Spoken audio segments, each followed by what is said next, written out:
حوالے سے جو ہے وہ آج کی چند گزارشات آپ کے سامنے رکھنا چاہتا ہوں۔ دعا اللہ تبارک و تعالی حق اور سچ بیان کرنے کی توفیق عنایت فرمائے۔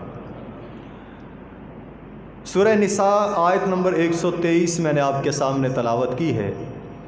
اللہ تبارک و تعالی فرماتے ہیں، جو بھی کوئی نیک اعمال کرے گا وہ چاہے مرد ہو یا عورت ہو، شرط یہ ہے کہ وہ مومن ہو۔ مومن ہے، مرد ہے یا عورت ہے، وہ نیک اعمال کرتا ہے۔ فرمایا یہی وہ لوگ ہیں جن کو ہم جنت کے اندر داخل کریں گے، اور ان کی کسی چھوٹی سے چھوٹی نیکی کی بھی بے قدری نہیں کی جائے گی۔ کھجور کی گٹھلی کے اوپر جو دھاگا ہوتا ہے، فرمایا اس برابر بھی ان پر ظلم و زیادتی نہیں کی جائے گی۔ یعنی اس حد تک مرد ہو یا عورت ہو، اس نے جو چھوٹی سے چھوٹی نیکی کی ہے، فرمایا ہم ان کی نیکیوں کا صلہ دیں گے، اجر دیں گے، اور جنت کی صورت کے اندر بدلہ دیں گے۔ وہ چاہے مرد ہو یا عورت ہو، کسی عورت کی نیکی کو صرف اس وجہ سے حقیر نہیں سمجھا جائے گا کہ وہ خاتون ہے اور عورت ہے، اور اس وجہ سے اس کی نیکی کی بے قدری نہیں کی جائے گی، بے توقیری نہیں کی جائے گی کہ یہ عورت ہے۔ مرد ہو چاہے عورت ہو، جو بھی کوئی نیکی کرے گا اس کی نیکی کا بدلہ اگر اس نے ایمان کی حالت کے اندر کی ہے تو جنت کی صورت کے اندر دیا جائے گا، اور کسی پر کوئی کسی قسم کی ظلم و زیادتی نہیں کی جائے گی۔ من عمل صالحا من ذکر او انثی وہو مؤمن، یہاں 14ویں پارے سورہ نحل کے اندر اللہ تبارک و تعالیٰ فرماتے ہیں، آیت نمبر 97 ہے، اللہ تعالیٰ فرماتے ہیں جو بھی کوئی نیک اعمال کرتا ہے، چاہے مرد ہو یا عورت ہو، شرط یہ ہے کہ وہ مومن ہو، تو ہمارا اس کے ساتھ جو وعدہ ہے فَلَنُحْيِيَنَّهُ حَيَاتًا طَيِّبًا، ہم اس کو پاکیزہ زندگی دیں گے۔ یہ اللہ تبارک و تعالیٰ وعدہ کر رہے ہیں۔ فرمایا مرد یا عورت ایمان کی حالت کے اندر جو نیکی کرنے والے ہیں، فَلَنُحْيِيَنَّهُ حَيَاتًا طَيِّبًا، ہم اس کو پاکیزہ زندگی دیں گے۔ اور اگلا وَلَنَجْزِيَنَّهُمْ أَجْرَهُمْ بِأَحْسَنِ مَا كَانُوا يَعْمَلُونَ، جو بھی انہوں نے یہاں پر اعمال کیے ہیں، ان اعمال کا بہت اچھا بدلہ اور صلہ جو ہے وہ کل قیامت والے دن ہم جو ہے عنایت فرمائیں گے۔ جو بھی کوئی اعمال انہوں نے دنیا کے اندر کیے، چھوٹے ہیں یا بڑے ہیں، ان سب اعمال کا بدلہ کل قیامت والے دن حیات طیبہ جنت کی صورت کے اندر اور اجر عظیم کی صورت کے اندر اللہ تبارک و تعالیٰ فرماتے ہیں کہ ہم دیں گے۔ بار بار اللہ تبارک و تعالیٰ نے قرآن مجید کے اندر مومنین مردوں کا تذکرہ کیا، تو ساتھ ساتھ مومنات عورتوں کا تذکرہ اللہ تعالیٰ نے قرآن مجید کے اندر بارہا مقامات پر کیا ہے۔ حضرت اسماء بنت یزید بن سکن رضی اللہ تعالی عنہا، یہ آقا علیہ الصلوۃ والسلام کی صحابیہ ہیں، اور یہ نبی کریم صلی اللہ علیہ وسلم کے پاس تشریف لے کر کے آئیں، اور آ کر کے کہتی ہیں کہ اللہ کے نبی، میں تمام عورتوں کی طرف سے نمائندہ بن کے آپ کی طرف آئی ہوں۔ میرا جو سوال ہے آپ سے، یہ صرف میرا ذاتی سوال نہیں ہے، بلکہ تمام عورتوں نے مجھے نمائندہ منتخب کر کے آپ کی طرف بھیجا ہے، یعنی میرا سوال تمام خواتین کا سوال ہے جو میں آپ سے کرنا چاہتی ہوں۔ اللہ کے نبی، آپ پوری انسانیت کے لیے رسول بن کے آئے ہیں۔ جس طرح آپ مردوں کے لیے رسول ہیں، اسی طرح آپ عورتوں کے لیے بھی رسول ہیں۔ ہم بھی آپ پر ایمان لائی ہیں، جس طرح مرد ایمان لائے ہیں، ہم بھی آپ کی اطاعت و فرما برداری کرتی ہیں، جس طرح مرد آپ کی اطاعت و فرما برداری کرتے ہیں۔ لیکن اللہ کے نبی، معاملہ یہ ہے کہ مرد حضرات ہم میں سے کچھ کام ایسے کرتے ہیں کہ جن کی وجہ سے وہ اجر کے اندر ہم سے زیادہ ہیں، اجر کے اندر، ثواب کے اندر وہ ہم سے درجے میں، فضیلت میں، مقام میں، مرتبے میں اللہ تبارک و تعالیٰ نے ان کو زیادہ بنایا ہے۔ مثال کے طور پہ ہم جو ہیں وہ گھروں کے اندر مبوس رہتی ہیں، پردوں کے اندر رہتی ہیں، ہم گھروں سے نکلتی نہیں ہیں، ہم جو ہے وہ شوہر کی اطاعت و فرما برداری اور گھر کے معاملات کے اندر مصروف رہتی ہیں۔ مرد حضرات جمعہ پڑھنے کے لیے جاتے ہیں، مرد جنازے، کفن اور دفن کے معاملات کے اندر شریک ہوتے ہیں۔ فرمایا مرد جہاد کے معاملات کے اندر شریک ہوتے ہیں، مرد جہاد کے لیے چلے جاتے ہیں۔ ہم اپنے خامندوں کے مال کی نگرانی کرتی ہیں، ان کی اولاد کی تربیت اور نگہبانی کرتی ہیں، ان کے گھر کے اندر پیچھے ان کے معاملات کی حفاظت کرتی ہیں اور اپنے خامندوں کی عزت کی حفاظت کرتی ہیں۔ اللہ کے نبی وہ تو میدانوں کے اندر، قتال کے اندر، جہاد کے اندر، مارکوں کے اندر شریک ہوتے ہیں۔ اللہ کے نبی ہمیں بتائیے کیا ہمیں بھی یہ سب کچھ کرنے کا کچھ اجر ملے گا یا نہیں ملے گا؟ ہم بھی ان کے ساتھ اجر و ثواب کے اندر برابر شریک ہیں یا نہیں ہیں؟ اب کیسی ایمان کی سوچ ہے، کیسی عمدہ سوچ ہے، کیسی پاکیزہ سوچ ہے، اور اس اتنی عمدہ اچھی اور پیاری سوچ ہے کہ رسول اللہ صلی اللہ علیہ وسلم حضرت اسماء بنت یزید بن سکن رضی اللہ تعالیٰ عنہ کا یہ سوال سن کر کے بہت زیادہ خوش ہوتے ہیں۔ دعا کریں اللہ کرے ہماری ماؤں بہنوں کو بھی یہ سوچ نصیب ہو جائے، وہ بھی اجر و ثواب کے معاملے میں، دین کے معاملے میں، دین کی لگن اور تڑپ کے معاملے میں، آخرت کے بدلے اور جزا کے معاملے میں اور حصول جنت کے معاملے میں ان کو بھی اس طرح کا اشتیاق، شوق اور لقاء اللہ کے لیے مشتاق ہو جائے، انہیں بھی شوق اور جذبہ پیدا ہو جائے کہ ہم نے بھی جنت حاصل کرنی ہے، اپنے رب کا دیدار کرنا ہے، رسول اللہ صلی اللہ علیہ وسلم کے پڑوسی اور ہمسائے ہونا ہے، اور وہ جنت کی جو ساری نعمتیں ہیں ہم نے بھی اسی طرح حاصل کرنی ہے جس طرح مرد حضرات جنت کے لیے محنت اور کوشش کرتے ہیں۔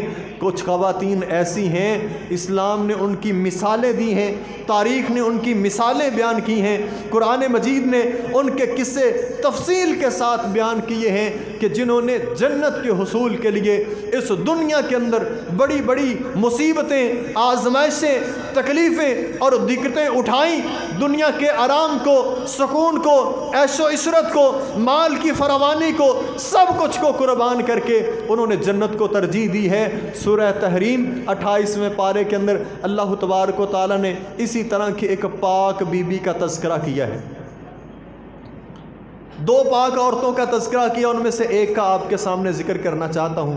ایک تو حضرت مریم سلام اللہ علیہا کا تذکرہ ہے اور دوسرا تذکرہ ہے حضرت آسیہ جو فرعون کی بیوی تھی۔ یہ خاتون نازوں کے اندر، نعمتوں کے اندر، آپ ذرا تصور کریں کہ جو بندہ اپنے آپ کو خدا اور الہ کہلواتا تھا، جس کے پاس دنیا کے اوپر بڑی زبردست اور جابر قسم کی حکومت اور بادشاہت تھی، اب اس طرح کا جو بادشاہ اپنی بادشاہی کی وجہ سے اس کا دماغ خراب ہوا اور وہ اپنے آپ کو خدا بنا بیٹھا، اب ذرا سوچیں اس کی بیوی کا کتنا پروٹوکول ہوگا۔ اس کے پاس کوئی نعمتوں کی کمی ہے، کوئی غلاموں کی کمی ہے، کوئی کنیزوں کی کمی ہے، کوئی دنیا کے مال دولت عیش و عشرت کی کمی ہے، کچھ بھی کسی چیز کی دنیا جہان میں کوئی کمی نہیں ہے۔ کمی تھی تو ایک ہی کمی تھی، طبیعت کو سکون نہیں تھا۔ آج بھی وہ سکون صرف اور صرف دین کے اندر ہے اور لوگ اس کو روپے پیسے کے اندر تلاش کرتے ہیں۔ ہماری ساری کی ساری محنت، کوشش، کاوش جو کچھ بھی ہے سارے کا سارا آرام کے لیے ہے، سکون کے لیے کچھ نہیں ہے۔ شاید یہ میرے دو لفظ آپ کو بڑے عجیب لگیں گے، ہم جتنی محنت کرتے ہیں، کوشش کرتے ہیں، اچھے سے اچھا عمدے سے عمدہ گھر بناتے ہیں، گھر کے اندر ہر قسم کا جو ہے وہ سامان مہیا کرتے ہیں، کس وجہ سے؟ آرام سے زندگی گزار سکیں۔ بیڈ لیا ہے، لوگ 5-5 لاکھ کا بیڈ لیتے ہیں اور بیڈ لیا ہے آرام کے لیے، سکون اس پہ پھر نہیں حاصل ہوتا، ساری رات لوگ کروٹیں بدل کر کے گزار دیتے ہیں۔ کتنے لوگ آپ کو ملیں گے عمدہ سے عمدہ عالی شان سے عالی شان گھر بنایا ہوا ہے، اے سی کی سہولت موجود ہے، سردیوں کے اندر ہیٹر کی سہولت موجود ہے، ہر طرح کا عیش و عشرت آرام ہونے کے باوجود بندہ بستر پہ لیٹتا ہے، اسے سکون نہیں آتا۔ اور کچھ ایسے لوگ ہوتے ہیں، آپ دیکھیں گے بیچارے مسجد کی چٹائیوں کے اندر فل گرمی میں بھی سوئے ہوتے ہیں اور ایسی مزے اور آرام کی نیند سوئے ہوتے ہیں، ان کو اٹھا کے باہر بھی آپ کر دیں نا تو ان کو نہیں پتہ چلتا۔ یعنی یہ آرام، یہ سکون ہے جو اللہ تبارک و تعالیٰ اپنے دین والوں کو عطا کرتا ہے، اور وہ صرف اور صرف دین کے اندر ہے۔ دنیا کے اندر سکون نہیں ہے، آپ جتنی مرضی اکٹھی کر لیں، جتنے اس کے ڈھیر انبار لگا لیں، ایک بندہ اگر وہ سونے کے سکوں کے اوپر بھی لیٹ کر کے سکون حاصل کرنا چاہے، اسے سکون نہیں آ سکتا جو سکون اللہ تبارک و تعالیٰ نے اپنی یاد کے اندر اور اس دین اسلام کے اندر رکھا ہوا ہے۔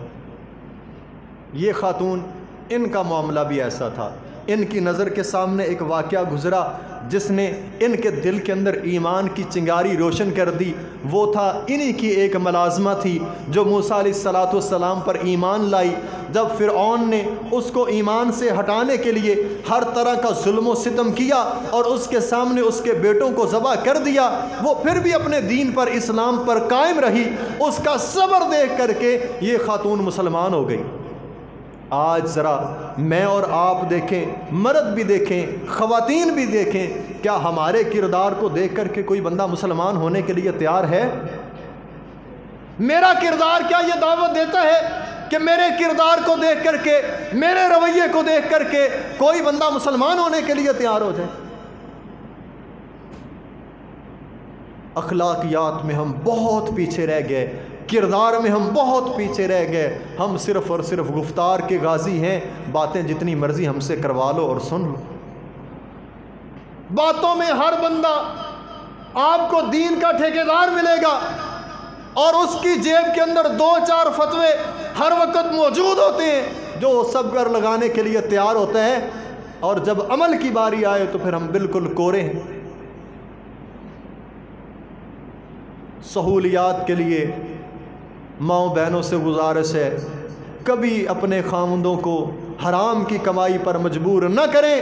خامند گھر سے نکلتے ہے، اس کا دامن پکڑ کر کے اس کو دروازے تک الوداع کریں اور ساتھ یہ کہیں، ہم بھوک پیاس برداشت کر لیں گے، جہنم کی آگ ہم سے برداشت نہیں ہوگی، ہمارے لیے کہیں سے حرام کما کے نہ لے آنا۔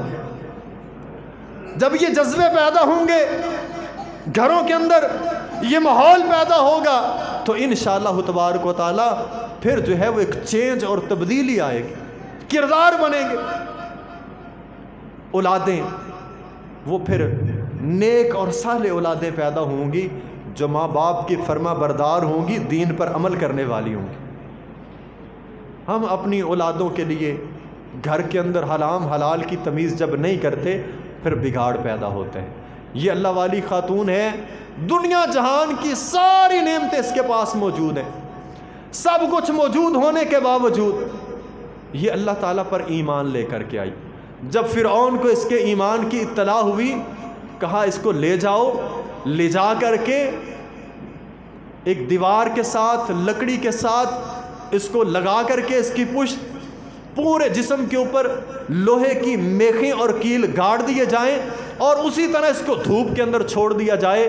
اگر ایمان سے باز آ جائے تو پورے پروٹوکول کے ساتھ اس کو میری بیوی تسلیم کرتے ہوئے واپس محل میں لے آیا جائے، اور اگر یہ موسیٰ علیہ السلام پر ایمان کو نہیں چھوڑتی تو پھر اس کے اوپر ایک بھاری چٹان گرا کر کے اس کا جو ہے وہ قیمہ بنا کر کے ختم کر دیا جائے۔ اب یہ خاتون یہ سارا کچھ برداشت کرتی ہے، کس لیے؟ صرف اور صرف جنت کے حصول کے لیے۔ ایک ہی دعا ہے، زبان پہ الفاظ ہیں، رب ابن لی عندک بیتا فی الجنہ، اللہ جنت کے اندر میرا گھر جو تیرے پڑوس میں ہو، اللہ مجھے بنا دے اور دکھا دے۔ بڑی کمال کی دعا کی بی بی نے، کمال کی بی بی تھی، صرف جنت نہیں مانگی بلکہ کہا اللہ جنت کے اندر تیری ہمسائی بننا چاہتی ہوں، تیرا پڑوس چاہتی ہوں، رب ابن لی عندک بیتا فی الجنہ۔ وہ لوگ یہاں چھوٹے موٹے گھر بنا کر کے، چھوٹی موٹی سوسائٹیوں کے اندر گھر بنا کر کے خوش ہوتے ہیں، کوئی MNA کے پاس گھر بنا کے کسی وزیر کا ہمسایہ ہو کر کے خوش ہوتا ہے، کوئی کسی چودھری ڈیرے ڈار کا ہمسایہ ہو کر کے خوش ہوتا ہے۔ اور قربان جاؤں اس بی بی پر دعا مانگی تو اللہ سے کہا اللہ جنت کے اندر تیری ہمسائی بننا چاہتی۔ دعا کریں اللہ تبارک و تعالی ہم سب کو بھی جنت کے اندر اپنا پڑوسی بنا دے۔ نبی کریم صلی اللہ علیہ وسلم نے فرمایا جب بھی اللہ تعالیٰ سے جنت کا سوال کرو تو جنت الفردوس کا سوال کرو۔ یہ جنت الفردوس ایسی جنت ہے جہاں سے اللہ تبارک و تعالیٰ کی زیارت عام ہوا کرے گی، رب کا دیدار، رب کی زیارت۔ اور جن کو اس جنت کی قیمت کا علم ہے نا، وہ پھر دنیا کی خواہشات کے پیچھے، دنیا کی نعمتوں کے پیچھے، یہ دنیا فانی اور عارضی ناپائیدار جو کسی سے وفا کرنے والی نہیں، بہت جلد ختم ہو جانے والی، وہ اس کے پیچھے اس جنت کی ابدی نعمتوں کو قربان نہیں کرتے۔ دنیا کے لالچ میں وہ جنت سے دور نہیں ہوتے۔ اور ہمارا المیہ یہ ہے کہ ہم دنیا کے قریب سے قریب ہوتے جا رہے ہیں اور جنت سے دور ہوتے جا رہے ہیں۔ جن کو جنت کی قیمت کا علم ہوتا ہے نا، سیدنا ربیع رضی اللہ تعالیٰ عنہ نبی کریم صلی اللہ علیہ وسلم کی خدمت کرتے ہیں، بڑی خدمت کرتے ہیں۔ نبی کریم صلی اللہ علیہ وسلم کے دروازے کے باہر ہی بیٹھے رہتے ہیں کہ کبھی آقا علیہ الصلوۃ والسلام گھر سے باہر نکلیں کسی حاجت کے لیے، کسی ضرورت کے لیے، آپ دیکھیں کہ میں کس غلام کو حکم کروں تو سب سے پہلے مجھ پر نظر پڑے اور میں آقا علیہ الصلوۃ والسلام کی خدمت کے لیے سب سے پہلے ہوں۔ بڑی خدمت کرتے ہیں۔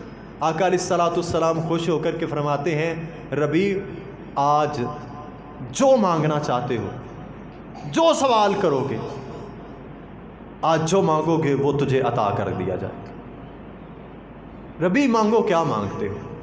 سوال کرو، کیا سوال کرنا چاہتے ہو؟ آج جو سوال کرو گے تمہیں میں اللہ تبارک و تعالیٰ سے لے کر کے دوں گا۔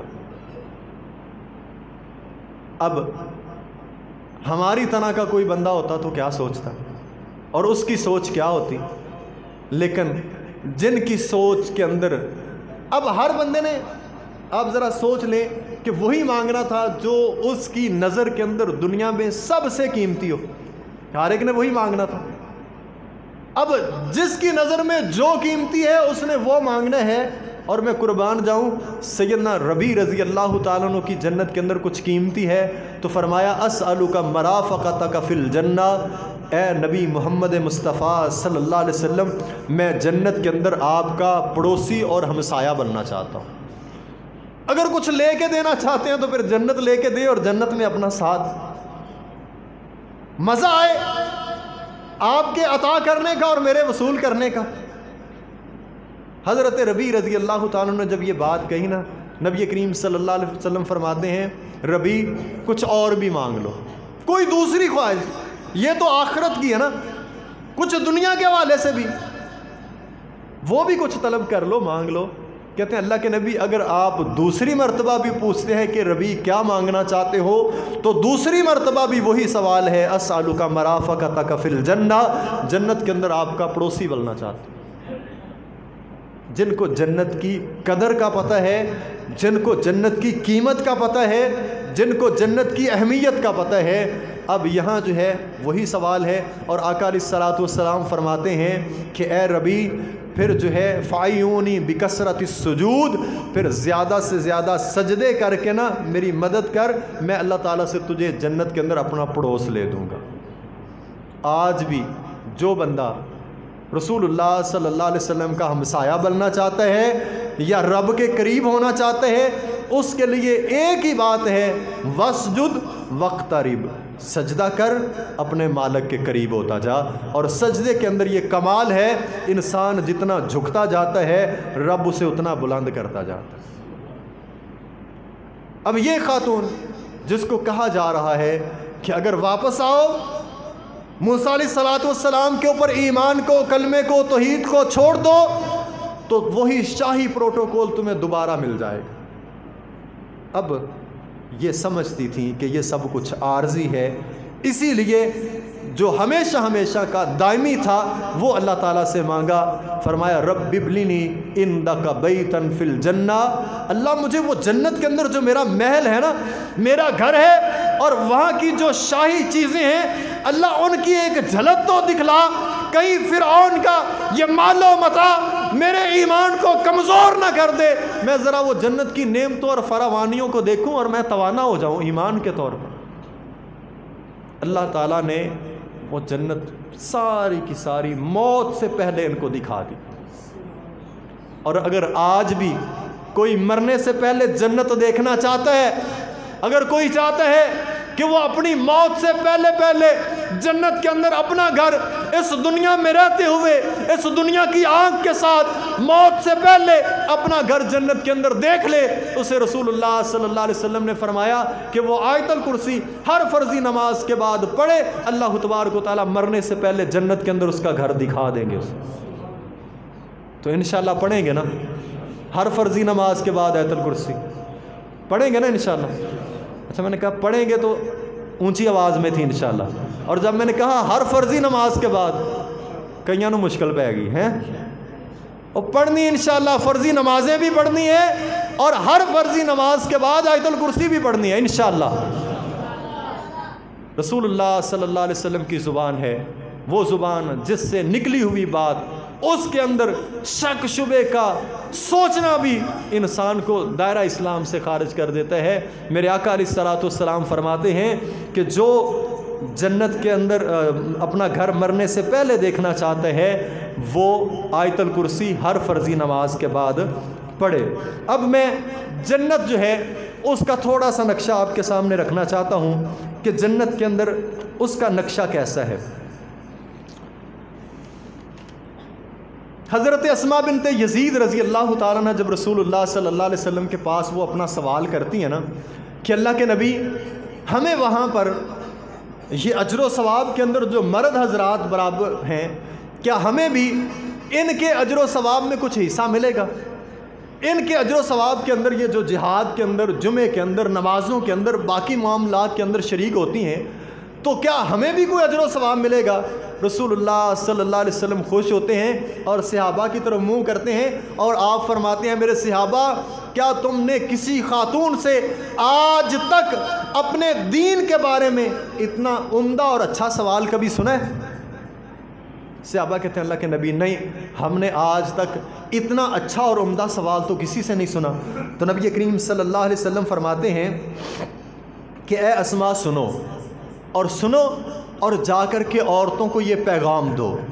رسول اللہ صلی اللہ علیہ وسلم فرماتے ہیں کہ جو عورت اپنے خامد کی فرما برداری کرتی ہے، اس کی خوشی اور رضا کی جستجو کے اندر رہتی ہے، اور تیسرے نمبر پر یہ ہے کہ اس سے موافقت کرتی ہے، یعنی بات سمجھ آ رہی ہے تب بھی، نہیں سمجھ آ رہی تب بھی، اپنے شوہر کے معاملات کے اندر اس کی پشتیبان بنتی ہے، ٹانگیں نہیں کھینچتی، ہر معاملے کے اندر لڑائی جھگڑا نہیں کرتی، اپنے خامد کو خوش رکھتی ہے، اس کی اطاعت و فرما برداری کرتی ہے.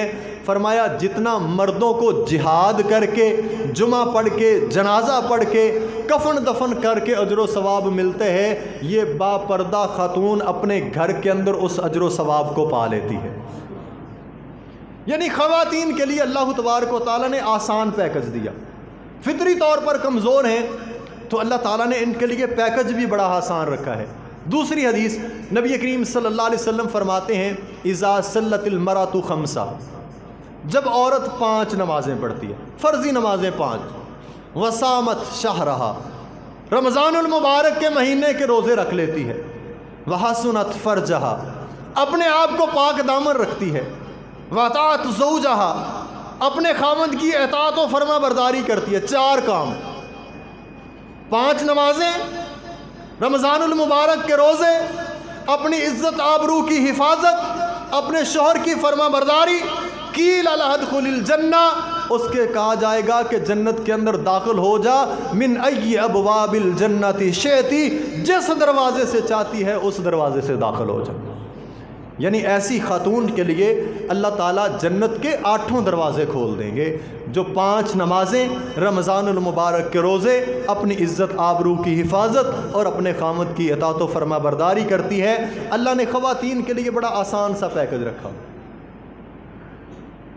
اور فرمایا، جس طرح میں نے پہلے کہا کہ اللہ تعالیٰ نے مرد عورت ہر ایک کے لیے ان اعمال کے صلے کے اندر جنت رکھی ہوئی ہے، بدلہ جنت ہے۔ اب ہمارے ہاں جنت کا کنسپٹ جو ہے وہ صرف اور صرف عمومی طور پر مردوں کے لیے سنایا جاتا ہے، تو میں جو بات کرنا چاہ رہا ہوں صحیح مسلم کی حدیث آپ کے سامنے رکھتا ہوں۔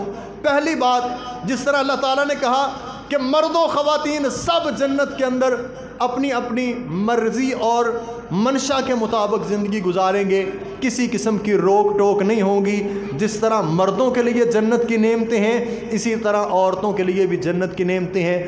پہلی نعمت کیا ہے؟ فرمایا جب اللہ تعالیٰ جنتیوں کو جنت کے اندر داخل کرے گا، سیدنا ابو ہریرہ رضی اللہ تعالیٰ عنہ فرماتے ہیں، اور یہ صحیح بخاری مسلم کی حدیث ہے، آقا علیہ الصلوۃ والسلام نے فرمایا جب جنتی جنت کے اندر داخل ہوں گے نا، ان کے چہرے 14ویں رات کی طرح چمکتے ہوئے ہوں گے۔ جس طرح 14ویں رات کا چاند چمکتا ہے، اس طرح فرمایا جنتیوں کے چہرے بھی چمکتے ہوئے ہوں گے۔ مرد ہے چاہے عورت ہے، چہرے چمکتے ہوئے ہوں گے۔ فرمایا پھر جنت کے اندر کسی کو تھوک نہیں آئے گا۔ یہ جو تھوک آتا ہے نا، بعض دفعہ باتیں کرتے ہوئے بھی آتا ہے اور بعض دفعہ بڑی مجلسوں میں محفلوں میں پریشان کر دیتے ہیں، تو فرمایا اس طرح کی تکلیف سے جنتی مرد اور عورتیں تمام پاک ہوں گی۔ اور پھر فرمایا پیشاب اور پیخانے کی حاجت سے بھی پاک ہوں گی۔ جنتیوں کا اللہ تبارک و تعالیٰ نے طاہر مطہر بنانا ہے، اس طرح کی کوئی چیز جو ہے وہ بول و براز کی، پیشاب پیخانے کی ایسی حاجت سے جنتی پاک ہوں گے۔ ناک کے اندر یہ زکام ریشہ نہیں ہوگا، بندہ بڑی مجلسوں میں ذلیل ہو جاتا ہے، ناک میں پانی آ جائے تو اللہ تبارک و تعالیٰ فرماتے ہیں جنت کے اندر اس طرح کی کوئی تکلیف ہی نہیں ہوگی۔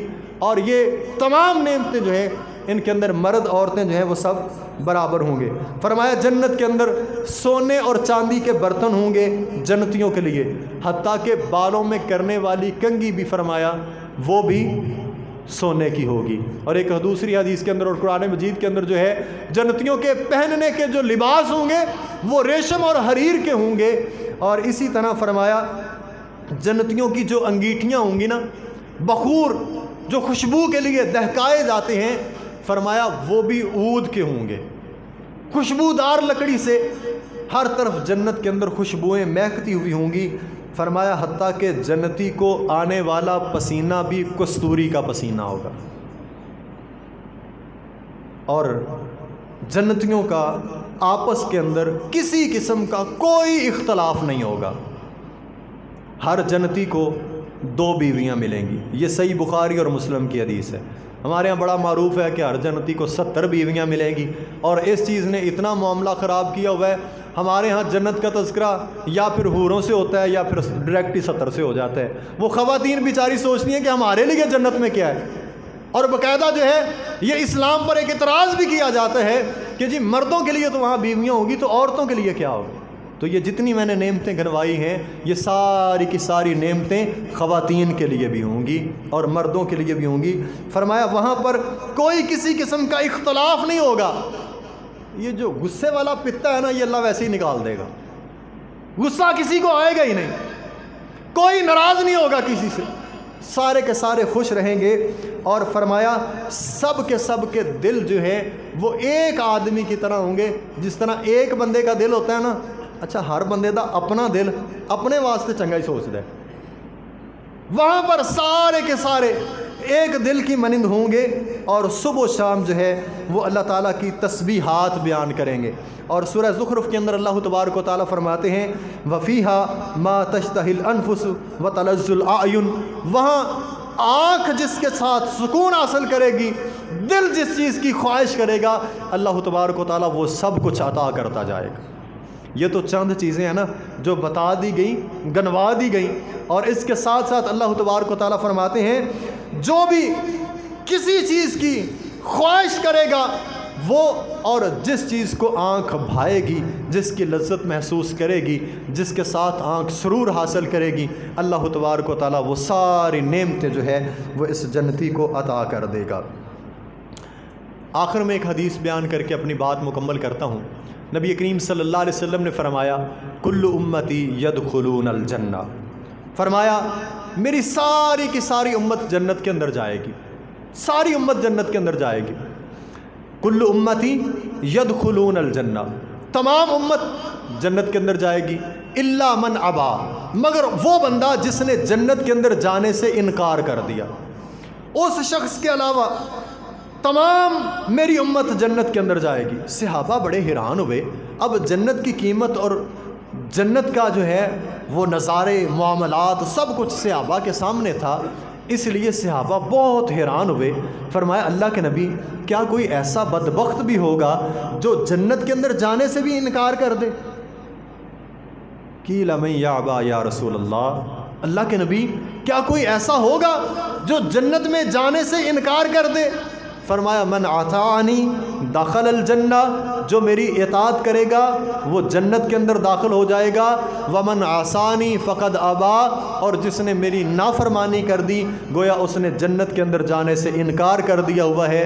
اب فیصلہ مجھ پر اور آپ پر ہے، کیا میں اطاعت کر کے جنت کے راستے پر جا رہا ہوں یا پھر نافرمانی کر کے میں جنت میں جانے سے انکار کر رہا ہوں؟ اب فیصلہ مجھ پر اور آپ پر ہے، میں اور آپ اپنے بارے میں اچھی طرح فیصلہ کر سکتے ہیں۔ دعا اللہ تبارک و تعالی سمجھنے کی توفیق عنایت فرمائے، آمین۔ وآخر دعوانا الحمدللہ۔